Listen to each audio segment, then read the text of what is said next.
फॉर्मूलेटर। हम लोग स्टार्ट कर रहे हैं आज मॉड्यूल नंबर 4 में आप लोगों का बायोमोलिक्यूल्स है। क्या है? बायोमोलिक्यूल्स। बायोमोलिक्यूल्स के कहने का मतलब ये हुआ, बायो का मतलब आप लोग समझते हैं लाइफ, मॉलिक्यूल ऐसा बायोमोलिक्यूल्स जो आपको लाइफ में सपोर्ट करता हो, जीवन में सपोर्ट करता हो, जिंदा रहने में आपकी मदद करता हो, उसको हम लोग क्या कहते हैं? बायोमोलिक्यूल्स। बायोमोलिक्यूल्स आपको दो प्रकार से पढ़ना है। मॉड्यूल नंबर 4 में आपको शुगर, स्टार्च और सेलुलोज के बारे में पढ़ना है, एमिनो एसिड एंड प्रोटीन्स के बारे में पढ़ना है, न्यूक्लियोटाइड, डीएनए और आरएनए, और 2 कार्बन यूनिट लिपिड के बारे में पढ़ना है। लेकिन मॉड्यूल नंबर 7 जो है, ये जो माइक्रोमोलिक्यूल एनालिसिस है, उसी के बारे, इसका भी छोटा सा चैप्टर कर सकते हैं हम लोग, क्योंकि इसमें प्रोटीन का स्ट्रक्चर एंड फंक्शन पढ़ना है। तो हम लोग फंक्शन यहीं पे पढ़ लेंगे, वहां पर स्ट्रक्चर पढ़ेंगे, खास करके ज़्यादा से ज़्यादा स्ट्रक्चर जितना ज़्यादा हो सके। प्रोटीन का हायरार्की मॉडल भी पढ़ेंगे हम लोग, primary, secondary, tertiary and quaternary structure भी पढ़ेंगे। यहाँ पर हम लोग स्ट्रक्चर नहीं पढ़ेंगे ज़्यादा, लेकिन दिखाया जरूर जाएगा छोटा सा स्ट्रक्चर आपको। प्रोटीन एज इंजाइम के बारे में हम लोग चर्चा करेंगे, ट्रांसपोर्टर के रूप में चर्चा करेंगे, रिसेप्टर और स्ट्रक्चरल एलिमेंट के बारे में। ये मॉड्यूल नंबर 7 था। मॉड्यूल नंबर 4 और 7 में थोड़ी सी समानता आपको मिलेगा, जो इसमें होना है वो तो होगा ही, और मॉड्यूल नंबर 7 में भी हम लोग चर्चा जरूर करेंगे। तो आज हम लोग स्टार्ट कर रहे हैं मॉड्यूल नंबर 7 का first topic, sugar, starch and cellulose. तीनों कार्बोहाइड्रेट का ही रूप है। क्या है? तीनों कार्बोहाइड्रेट का ही रूप है। शुगर, हम लोग जानते हैं कि शुगर हम लोग का फंडामेंटल एनर्जी गिविंग फूड है। फंडामेंटल जितने भी प्रकार के फूड आप देखते हैं, उसमें अधिकतर शुगर प्रेजेंट होते हैं। शुगर कहने का मतलब कार्बोहाइड्रेट प्रेजेंट होते हैं। तो कार्बोहाइड्रेट को हम लोग एनर्जी गिविंग फूड भी बोलते हैं। तो फूड के रूप में हम लोग इसका इस्तेमाल ज्यादा करते हैं शुगर में। ठीक है, तो फूड का मतलब क्या होगा, न्यूट्रिशन का मतलब क्या हुआ, जो हम लोग को सपोर्ट करता हो। किस रूप में सपोर्ट करता हो? जैसे हम बोल रहे हैं अभी ना, बोले में सपोर्ट करता हो तो कार्बोहाइड्रेट, शुगर जिसको हम लोग, फिर चलने में सपोर्ट कर रहा हो, बैठने में सपोर्ट कर रहा है, सोने में सपोर्ट कर रहा है, सभी कुछ में हम लोग को सपोर्ट करता है, जिसको हम लोग शुगर या कार्बोहाइड्रेट का ही एक रूप हम जानते हैं। ये सभी पॉलीमर है। क्या है? पॉलीमर है। एक छोटा सा यूनिट से मिल के बनता है, जिसको मोनोमर कहते हैं, आप लोग जानते होइएगा। जिससे शुगर किस चीज से बनता है? ग्लूकोज से बनता है। जब दो ग्लूकोज आपस में मिल जाते हैं और एक वाटर मॉलिक्यूल बाहर निकल जाते हैं, तो क्या बन जाते हैं? शुगर बन जाते हैं। उसी के बारे में हम लोग थोड़ा सा यहाँ पर चर्चा करेंगे। ये monomer is a small molecule that can react with other similar, हाँ, similar molecule to form a large molecule called polymer. तो पॉलीमर की परिभाषा कोई पूछे तो, ए मोनोमर का रिएक्शन एक अपने मोनोमर के साथ हो जाता है, और जब वो मिल जाता है तो क्या कहलाता है? पॉलीमर कहलाता है। मोनोमर हैव 2 और मोर बाइंडिंग साइट्स। बाइंडिंग साइट मतलब जुड़ने के लिए एक या दो से ज्यादा उसमें बाइंडिंग साइट होते हैं कि जुड़ सके, इसलिए तो पॉलीमर कहलाता है ना। Binding site that allow them to join with other monomers. Monomers are building block of the biological macromolecules such as DNA, RNA, proteins and carbohydrate। इसके बारे में हम लोग डिटेल चर्चा करेंगे, जरूर करेंगे। अब आते हैं शुगर के बारे में। तो हो गया मोनोमर और पॉलीमर क्या होता है, सो है sugar.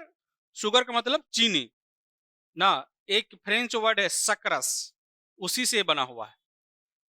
Sugar are sweet tasting carbohydrate that are found in the many natural source like fruits, vegetables, honey, milk। इस सभी में कार्बोहाइड्रेट प्रेजेंट होते हैं, इसीलिए तो कहा जाता है कि फ्रूट्स खाइए, शरीर में ताकत आएगा। वेजिटेबल खाइए, शरीर में ताकत आएगा, ग्रीन ग्रीन वेजिटेबल्स। हनी, हाँ हनी, जिसको हम लोग क्या कहते हैं बताइए आप ही? हनी को क्या कहते हैं हिंदी में? मधु। और milk, they are composed of simple unit called monosaccharides such as glucose, fructose and galactose, और disaccharides such as sucrose, lactose and maltose।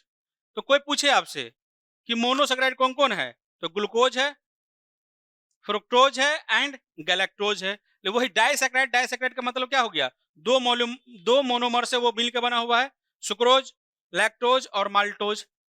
Sucrose हम लोग जानते हैं किसमें मिलता है, जितने भी प्रकार के वेजिटेबल्स है, ग्रेन्स है, उसमें सुक्रोज होता है। लैक्टोज दूध में होता है, माल्टोज भी दूध में पाया जाता है।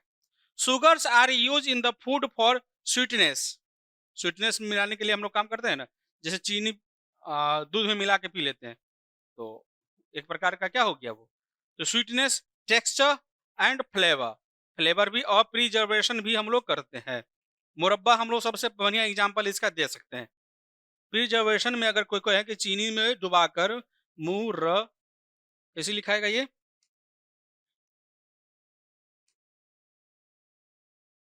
मुरब मुरब्बा मुरब्बा ना, तो मुरब्बा प्रिजर्वेशन के लिए सबसे बढ़िया है, खाना को सुरक्षित रखने के लिए। तो चलिए हम लोग आगे बढ़ते हैं।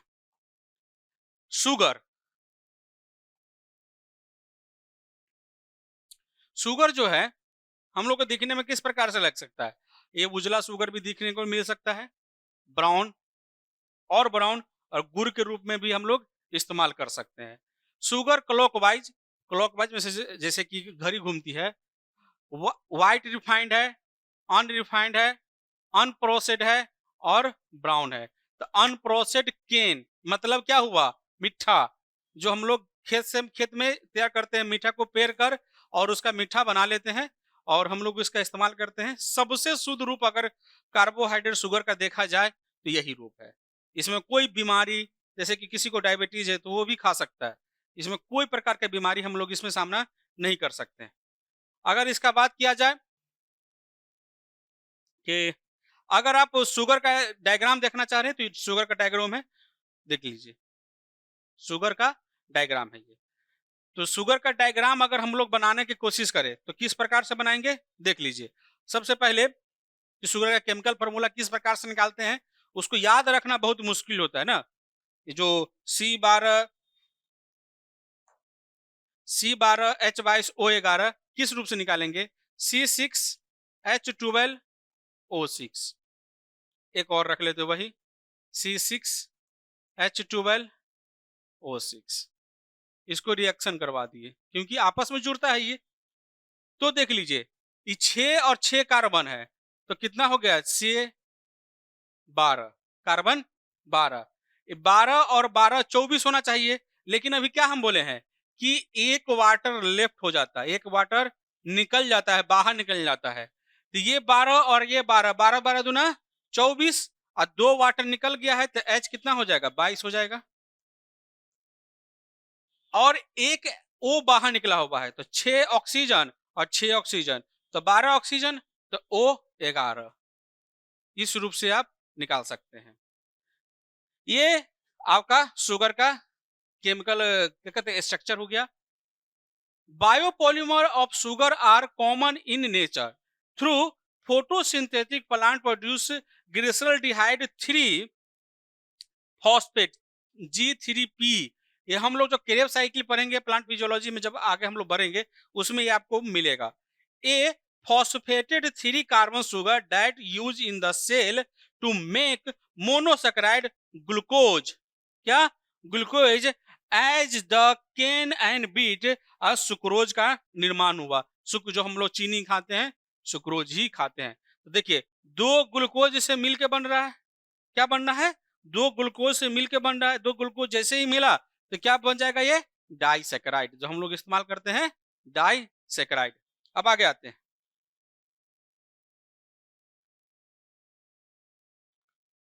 स्टार्च। स्टार्च भी एक प्रकार का कार्बोहाइड्रेट है। जो starch is a polymeric carbohydrate, कैसा है, polymeric carbohydrate that is produce by the most green plant energy storage, energy storage के रूप में ये काम करता है। चलिए, it is white tasteless and odourless powder that insoluble in cold water और एल्कोहल। याद रख लीजिए बात। देख लीजिए, अब स्टार्च हम लोग ऑब्टेन कैसे करेंगे। आप में से बहुत ऐसे बच्चे होंगे, स्टूडेंट्स होंगे जो खाना स्वयं बनाते हैं।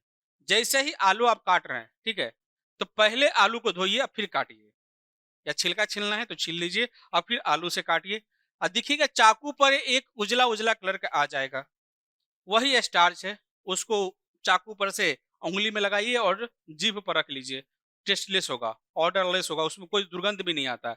इसीलिए लिखा हुआ है कि tasteless and odourless powder insoluble in cold water and alcohol. तो कोल्ड वाटर मतलब नॉर्मल नॉर्मल पानी है, क्या नल से निकालिए, आलू को एक बार कट करके उसमें रख दीजिए, ठीक है, और आलू को छान कर निकाल लीजिए, और देखिएगा जब पानी को निकालिएगा फेंकिएगा तो लास्ट में उजला उजला कलर का आपको मिलेगा, वही स्टार्च है। Starch consist of two types of molecule, दो प्रकार के मॉलिक्यूल से ये बनते हैं। It is the linear and helical amylase and the branches amylopectin. याद रखिएगा बात, दो पार्टिकल से बनता है। सबसे पहले एमाइलोज, एमाइलेज होता है ना लंबा चेन में, लंबा चेन बनाता है एमाइलोज, ओके। लेकिन ये जुड़ जाता है किसी चीज से, और जिसको हम लोग एमाइलोपैक्टिन बोलते हैं। क्या बोलते हैं? एमाइलोपैक्टिन।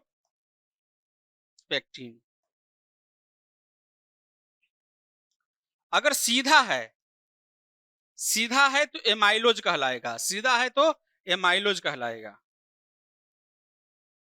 इसका स्ट्रक्चर हम आपको दिखाते हैं, नॉर्मल तरीका हो गया। लेकिन ये ब्रांच में जुड़ गया, ब्रांच में जुड़ गया तो क्या कहलाएगा? Amylose amylopectin. क्या कहलाएगा? Amylopectin,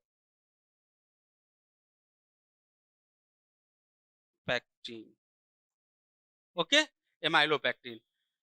depending on the plant, starch generally contain 20 to 25% amylose and 75 to 80% of amylopectin by weight। Amylose का कम मात्रा होता है, एमाइलोपैक्टिन का ज्यादा मात्रा होता है। ग्लाइकोजेन नाम सुने होइएगा, ग्लाइकोजेन को हम लोग एनिमल स्टार्च कहते हैं। क्या कहते हैं? Animal starch. Glycogen is the energy reserve in the animal, animal में प्रेजेंट होते हैं in the more highly branched version of amylopectin. Point आपको लिए कमी नहीं पड़ेगा, समझे? इस सब को याद रखिएगा ना, तो बहुत जरूरी है, याद रखिए और अपने एग्जाम में इसका इस्तेमाल कीजिए। ग्लाइकोजेन जो होता है ना, वो जैसे प्लांट में एनर्जी रिजर्वेशन के लिए आपको स्टार्च तो मिल गया, ठीक है, तो फिर एनिमल में क्या मिलेगा? एनिमल में हम लोग को मिलेगा ग्लाइकोजेन। जो हम लोग एनिमल है उसमें ग्लाइकोजेन में ये प्रेजेंट होता है और ये रिजर्व एनर्जी के रूप में इस्तेमाल करता है, ठीक है। तो glycogen is the energy reserve in the animal is a more highly branched version of amylopectin. मतलब कि देखिए 20 से 25% प्लांट में एमाइलो है और 75 से 80% एमाइलोपैक्टिन का ब्रांच है। लेकिन जैसे ही हम लोग में आएगा तो एमाइलोपैक्टिन का ब्रांचेज बदला जो मॉडल है, ये मॉडल ये ज्यादा हो जाएगा ना। तो चलिए हम लोग आगे बढ़ते हैं। फिर से हम लोग देख लेते हैं कि जब उस बात पर चर्चा आया तो सबसे पहले उस चर्चा को तो डिफाइन करना ही पड़ेगा ना। तो डिफाइन कर लेते हैं हम लोग कि एमाइलोज और amylopectin, this is linear chain. Linear का मतलब सीधा, लीनियर मतलब सीधा चेन है ये। Linear chain of glucose molecules link together alpha 1,4 glycosidic bond. याद रख लीजिए, गांठ बांध लीजिए ना। वो कहने का तरीका होता है कि गांठ बांध लीजिए आप और इसको याद कर लीजिए। जैसे ही एमाइलोज आ जाए तो हम लोग इसको लिखने के फॉर्म में किस प्रकार से लिखेंगे, हम आपको लिख देते हैं। अल्फा 1,4 ग्लाइकोसिडिक बॉन्ड, कौन?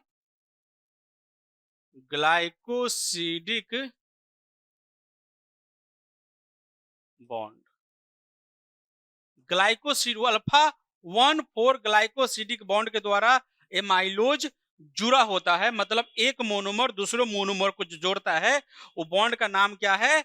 1,4 अल्फा 1,4 ग्लाइकोसिडिक बॉन्ड। ये क्यों होता है हम लोग स्ट्रक्चर में चर्चा करेंगे। Amylose is less soluble in water, पानी में एमाइलोज कम घुलता है। And forms a more compact structure, this it is typical found in food like rice and potato.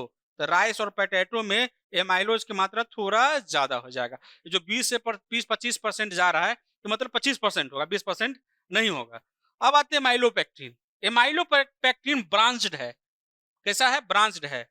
This type of the starch is highly branched which occasional alpha 1,6, देख रहे हैं ना, amylase 1,4 और amylopectin है 1,6, लेकिन दोनों alpha ही है।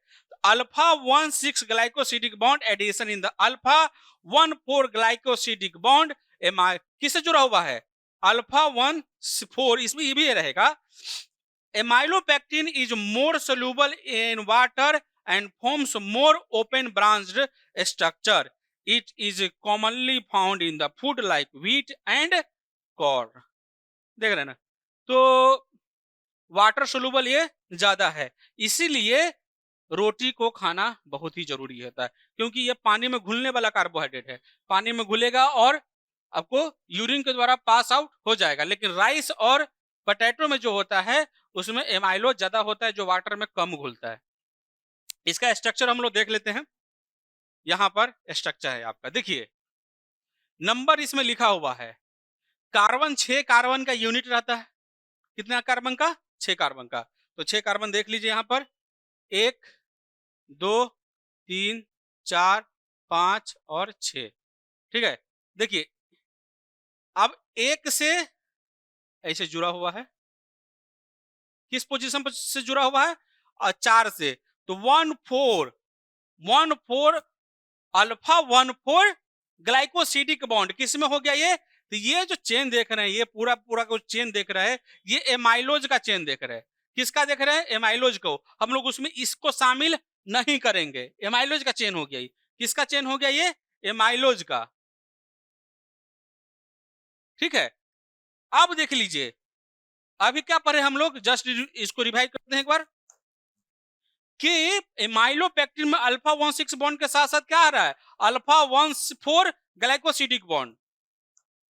तो देखिए इसमें तो नहीं है, एमाइलोज में वो बात नहीं है, 1,6 नहीं आ रहा है। लेकिन जैसे ही हम लोग ब्रांच बनाए, देखिए ब्रांच जैसे ही जुड़ा तो 1 नंबर है, फोकस कीजिए, 1 नंबर है। और ये छठा नंबर कार्बन यहां पर है, देख लीजिए छठा नंबर कार्बन यहां पर है, CH2OH।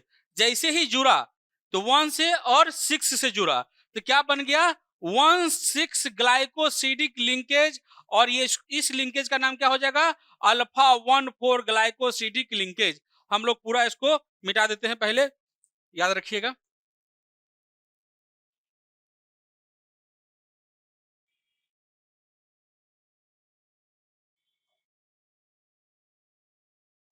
समझ रहे हैं?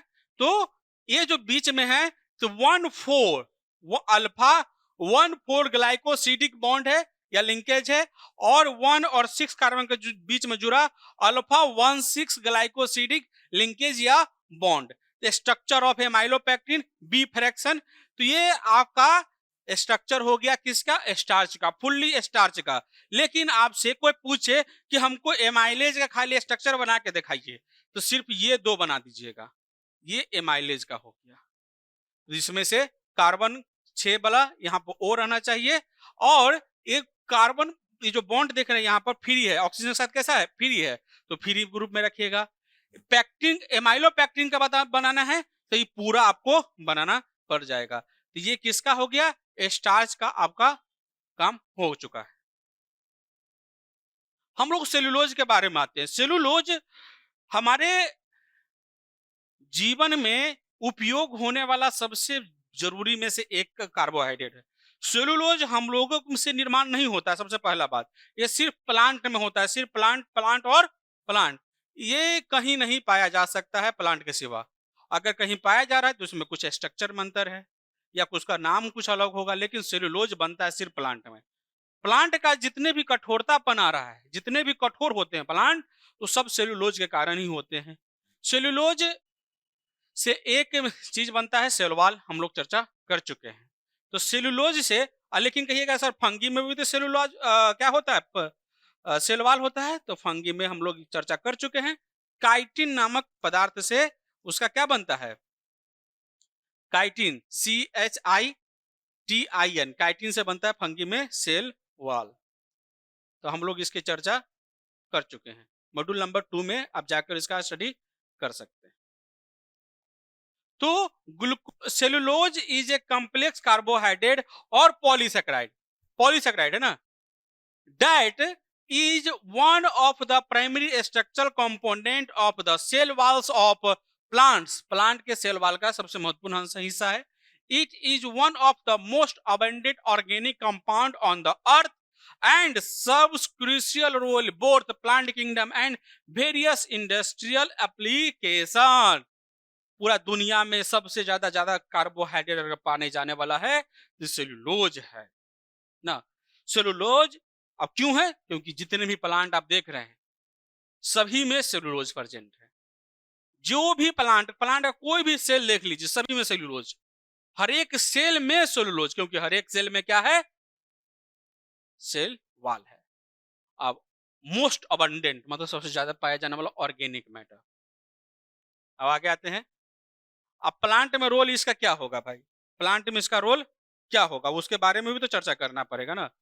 Roles in plant cellulose provide structural support to the cell walls, making them rigid, resistant to deformation. It particularly abundant plant cell alpha, beta, gamma। कोई बात नहीं, अल्फा बीटा इसको पढ़ लीजिएगा। और इज द कंपाउंड लाइक हेमिसोलुलेज और lignin, हम लोग इसे चर्चा सेल में कर चुके हैं। आगे बढ़ते हैं केमिकल स्ट्रक्चर की तरफ।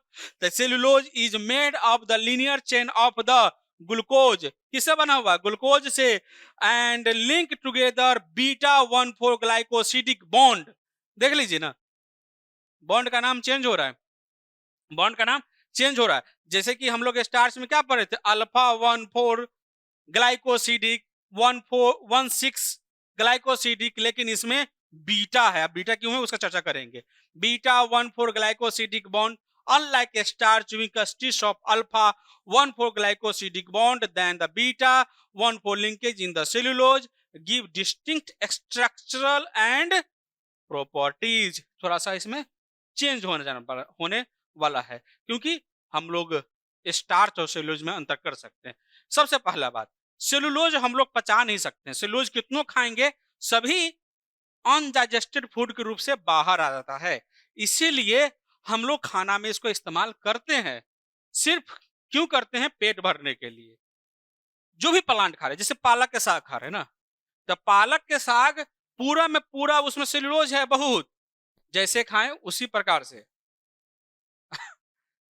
कभी कभी देखिएगा चुकंदर पीजिएगा ना, चुकंदर का जूस या चुकंदर खाइएगा तो यूरिन देखिएगा लाल हो जाता है। क्यों होता है भाई? उसमें कंपोनेंट वैसा है। पालक खाइएगा तो जो भी स्टूल होता है वो हरा हो जाता है, क्योंकि उसमें सेलुलोज है, वो भी कैसा? ग्रीन है। तो ग्रीन है तो ग्रीन ग्रुप में ही निकलेगा बाहर वो। चलिए आगे आते हैं। डाइटरी फाइबर, नाम बस। तो डाइटरी फाइबर का मतलब जो खाना में फाइबर ज्यादा हो। तो cellulose is the example of dietary fibre found in plant based foods while human lacks the enzyme needed to the breakdown of the cellulose। Cellulose को पचा हम लोग नहीं सकते, खाना खाएंगे फिर निकल जाएगा, उसमें कोई दिक्कत नहीं है। For energy it is still important in the diet because the aids bulk of the digestive tract, aiding in a regular bowel movement and promotion overall digestive health. अब देखिए, हेल्थ जब पचा नहीं सकते, हम लोग को कोई काम नहीं आ रहा है, ये क्यों केमिकल को हम गला नहीं सकते थे, खाते क्यों? खाते क्यों है? तो एक बात आप लोग गौर करते होइएगा, आप लोग बड़े से बड़े इंस्टीट्यूट में पढ़ रहिएगा, हॉस्टल में होइएगा या खाना अपने स्वयं से बनाते होइएगा, जिस दिन आप नॉनवेज खाते हैं ना, नॉनवेज तो चलता होगा खूब, अगर बिहार के बाहर है तो इसके साथ कुछ और ऐड करते होइएगा गिलास के साथ। तो नॉनवेज जिस दिन खाते होइएगा उस दिन देखिएगा रात में आपका पेट का स्थिति थोड़ा गड़बड़ होगा। नॉर्मली रूप से, ये नहीं कह रहे कि पेट आपका खराब हो जाएगा, नॉर्मली रूप से पेट किस रूप में होगा? अनस्टेबल के रूप में। नॉनवेज खाने के बाद फिर दूसरा कुछ नहीं खाया जा सकता है, क्योंकि वो उसमें सेलुलोज होता नहीं है। अब इसका हम लोग जो बॉल बनाते हैं मुंह में रखते हैं, वो हमारे शरीर के ऑसोफेगस के द्वारा किस में आता है, स्टोमक में आता है। तो लेकिन हम लोग का स्टोमक किस नेचर का है, एनिमल नेचर का है। क्या खाएं, कोई एनिमल ही खाए होइएगा, मीट मुर्गा मछली जो भी खाते होइएगा वो खाते होइएगा, वो भी एनिमल प्रोडक्शन का है। तो सेम टाइप का जब मेम्ब्रेन होता है ना, चिपकने की अवस्था ज्यादा हो जाता है। अब हम लोग सेल में इसके बारे में चर्चा कर चुके हैं। सेम बायो मेम्ब्रेन होगा तो क्या होगा, वो चिपकने की आवश्यकता ज्यादा होगा, ज्यादा चिपकेगा तो डाइजेशन कम होगा, और जैसे ही डाइजेशन कम होगा तो आप सुबह में उसका नतीजा भुगत सकते हैं। पेट खराब हो सकता है, या पैखाना जो स्टूल होता है वो साफ नहीं होगा, या उसको पचने में बहुत लंबा प्रोसेस होता है। ठीक है, लेकिन ये जो डाइटरी फाइबर की बात, सेलुलोज के बारे में, जिस दिन आप भेज खाते होइएगा पूरा पेट हल्का, पूरा पेट हल्का, भेज जिस दिन खाते होइएगा तो डाइटरी फाइबर यही काम करता है। क्या करता है, जो बॉल हम लोग लेते हैं, जो गोला मुंह में रखते हैं खाते समय बनाते समय, वो उसमें तो क्या है, सेलुलोज है। चावल खाएं उसमें भी सेलुलोज है, गेहूं का आटा रोटी बना रहे हैं वो भी सेलुलोज है। मतलब कुछ भी खा रहे हैं सेलुलोज खा रहे हैं। और जैसे ही सेलुलोज खाइएगा तो हमारे पेट में तो पचेगा नहीं, तो एक लेयर बनाकर जितने भी अनडाइजेस्टेड फूड है सबको साथ में बाहर निकाल देता है। लार्ज इंटेस्टाइन में गया, वहां पर अनडाइजेस्टेड फूड का क्या होता है, पूरा के पूरा जमा होता है, और एनस के द्वारा वो फूड, अनडाइजेस्टेड फूड क्या होता है, बाहर निकल जाता है। डाइटरी फाइबर में बहुत ही जरूरी है ये। अब आते हैं इंडस्ट्रियल यूज किस प्रकार से कर रहा है ये। Industrial cellulose have various industrial application, it use in the production of paper, जो रोज हम लोग इस्तेमाल करते हैं। पेपर देख रहे हैं ना, पेपर बनने के इस्तेमाल सेलुलोज, कार्डबोर्ड, बहुत, why where cellulose fiber are the primary raw material, additionally cellulose use the make textile, मतलब कपड़ा बनाने में, कॉटन कपड़ा दें, कॉटन का टी शर्ट पहने हुए हैं ना, ये भी कॉटन का बना हुआ है, जींस कॉटन का, गंजी कॉटन का, अंडरवियर भी कॉटन का, मतलब सब कुछ कॉटन का। तो कॉटन क्या है, प्लांट है, प्लांट है तो क्या है, सेलुलोज, बात खत्म। Textile like rayon, cellophanes and the in the food industry cellulose derivative such as cellulose gum. Cellulose gum का नाम क्या है, कार्बोक्सी मिथाइल सेलुलोज, याद रख लीजिएगा। Are use in the thickener and stabilizer in the various product. तो cellulose gum, तो देखिए सेलुलोज गम जब लिखिएगा परीक्षा में, उसके अंडरलाइन जरूर कीजिएगा। ये अंडरलाइन कीजिएगा ना तो टीचर लोग मोहित होते हैं, अरे लड़का पढ़ रहा है। तो छोटी छोटी बात से आप नंबर उठा सकते हैं बढ़िया से। चलिए, बायोफ्यूल प्रोडक्शन। बायोफ्यूल प्रोडक्शन, आजकल इथेनॉल के बारे में खूब चर्चा चल रहा है। हमारे जो अभी रोड मंत्री है नितिन गडकरी जी, परिवहन मंत्री, गज्जब का काम है वो, पूरा के पूरा ऐसे भी रिलीज कर दिए हैं कि जो सिर्फ बायो इथेनॉल से चले, मतलब बायोफ्यूल से पोल्यूशन नहीं होता है। Cellulose is the potential feed stock of the production of biofuel such as cellulosic ethanol. Ethanol बनाने के काम में पूरा का पूरा भारतीय शामिल हो रहा है धीरे धीरे। अब क्यों होगा, जैसे कि हम लोग की तरफ ईख का खेती खूब होता है, फिर उसके बाद चावल का खेती खूब होता है, तो चावल की खेती से चावल तो निकाल लिए, धान निकाल लिए, अब पुआल बच गया। तो पहले जानवर सब जैसे कि बैल गाय भैंस बहुत ज्यादा घर पर पालन होता था, आजकल होता नहीं है बहुत, क्योंकि हटाया जा रहा है धीरे धीरे, और करने वाला कर रहा है, तो उसका इस्तेमाल तो जितना हो सके उतना ही करेगा। एक्स्ट्रा पुआल क्या होता था, जलावन के रूप में इस्तेमाल कर लीजिए, या उसको जला दीजिए। आप जलाना नहीं है उसको, उसको बेच देना है, कंपनी आपके यहाँ आएगी, आप ले लीजिए, बेच दीजिए उसको। मतलब आम और गुठलियों के दाम मिलने वाला है। बहुत जल्द बिहार में बहुत सारा इथेनॉल प्रोडक्शन हाउस होने वाला है, और कुछ तो चालू हो भी चुके हैं। तो आप लोग तो इंजीनियर्स है, अगर स्टार्टअप करना चाह रहे हैं तो इथेनॉल प्रोडक्शन में स्टार्टअप कर सकते हैं, बढ़िया भविष्य है इसका। Cellulosic ethanol, researchers are exploring way the breakdown of cellulose into simple sugar that can be fermented into biofuels, offering a more sustainable alternative to fossil fuel। fossil fuel का मतलब क्या हुआ, जो जमीन खोद कर हम लोग निकालते हैं, जैसे पेट्रोल हो गया, कोयला हो गया, केरोसिन हो गया, डीजल हो गया, एक्सेट्रा हो गया। बायोडिग्रेडेबल प्लास्टिक, बायोडिग्रेडेबल प्लास्टिक का मतलब समझिए क्या हो रहा है। बहुत सारा प्लास्टिक जो होता है, बहुत सारा जो प्लास्टिक है कैसा है, प्लास्टिक हम लोग के जीवन के सबसे घटिया डिस्कवरी में से एक है, खराब डिस्कवरी माना जाता है उसको। क्या माना जाता है? खराब डिस्कवरी माना जाता है, क्योंकि हमारे लाइफ को वो बर्बाद करने के लिए तुला पड़ा है। अब उसमें अक्ल नहीं, लेकिन हम लोग ही करते हैं ना। प्लास्टिक में अक्ल नहीं है ये कि हम इंसान को खराब करने आए हैं, वो हम लोग कर रहे हैं अपने आप में। जैसे कि एक पटना की है डॉक्टर नेहा कुमारी, उनका रिसर्च पेपर पब्लिश हुआ है कि विश्व में कहीं भी रेन वाटर में प्लास्टिक नहीं देखा गया है। उनके तर्ज पर पहला है, पूरा विश्व का पहला रिसर्च है जो रेन वाटर में प्लास्टिक का खोज किया गया था और पटना में मिल गया। समझ रहे कितना बड़ा घातक चीज हो गया ये। मतलब प्लास्टिक इतना जल रहा है और इतना ज्यादा इस्तेमाल हो रहा है कि वायुमंडल में अब वो मॉलिक्यूलर स्टेज में आ चुका है। मतलब हम लोग सांस भी लेते होंगे तो प्लास्टिक अंदर जाता होगा, इसका मतलब। तो उसको हटाने के लिए न रिन्यूएबल बायोडिग्रेडेबल प्लास्टिक के बारे में चर्चा हो रहा है, क्योंकि सेल्यूलोज कैसा होता है? कठोर होता है। अब कठोर होता है तो इसके पैकिंग के रूप में हम लोग इस्तेमाल कर सकते हैं। तो biodegradable plastic, cellulase based material are used in the production of the biodegradable plastic and packaging, offering an eco-friendly alternative to traditional plastic. Renewable resources, renewable मतलब इसको बार बार इस्तेमाल करना है। The cellulose is the considered as the renewable resources because it is derived from plant material. The plant material बार बार उसे लेते रहिए, which can be grown and harvest. उगाइए काट लीजिए, उगाइए काट लीजिए, उगाइए काट लीजिए। This contrast with non-renewable resources like petroleum. तो पेट्रोलियम से छुटकारा पाने के लिए ये सब करना पड़ेगा हम लोगों को। आप सेल्यूलोज का स्ट्रक्चर देख लीजिए। सेल्यूलोज जो होता है अल्फा, अभी हम लोग स्टार्च के बारे में बात किए थे तो उसमें अल्फा 14 था ना, और अल्फा 16 था। इसमें बीटा 14 है, बीटा 14। स्ट्रक्चर में अंतर देख लीजिएगा। सबसे पहले यहां पर 1 है, ये 2 है, ये 3 है, ये 4 है, ये 5 है, और यहां पर ये कार्बन है 6 है। ठीक है, सॉरी, यहां पर 6। ठीक है, तो ये 6 कार्बन है। फिर यहां पर 1 2 3 4 5 6, 6 कार्बन है। CH2 यहां पर है छुपा हुआ। तो देखिए इसका जो जुड़ने का तरीका है बीटा रूप में। ठीक है, किस रूप में है? बीटा रूप में। हम लोग पीछे जाते हैं, पीछे में देख लेते एक बार।